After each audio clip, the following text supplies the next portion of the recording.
Quiconque aime son père ou sa mère, son fils ou sa fille plus que moi, n'est pas digne de moi.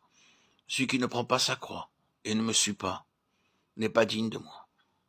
Celui qui aura conservé sa vie la perdra. Matthieu 10, 37, 38, 39. Le Seigneur illustre ici ce qu'il entend par prendre sa croix et perdre sa vie, ou renoncer à soi-même.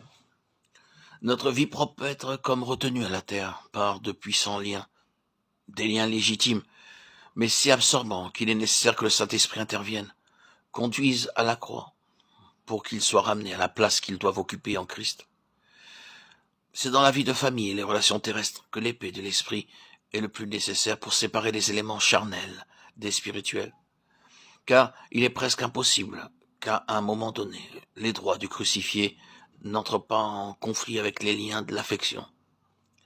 C'est alors que nous expérimentons que nos ennemis sont ceux de notre propre maison, et que les mains qui nous clouent au bois sont celles de ceux que nous aimons.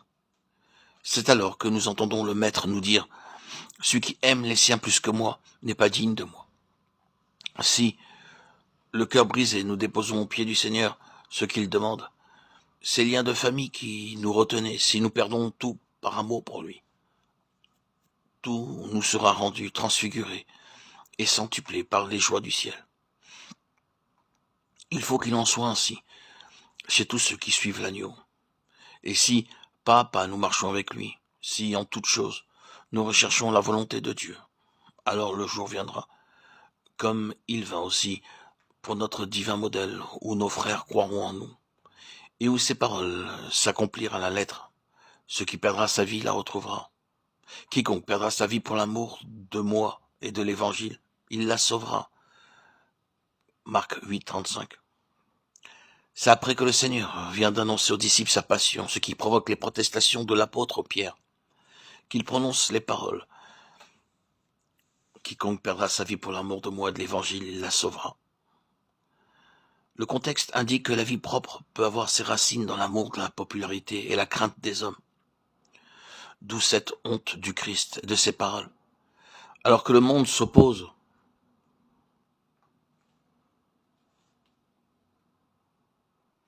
à lui, à la vérité, par crainte des hommes, par amour du monde, il est possible de passer à l'ennemi en refusant de confesser Christ. Quiconque aura eu honte de moi et de mes paroles, le Fils de l'homme aura aussi honte de lui lorsqu'il viendra dans la gloire de son Père. Marc 8, 38. Ne pas avoir honte de Christ, sortir du camp en portant son opprobre, confesser son saint nom.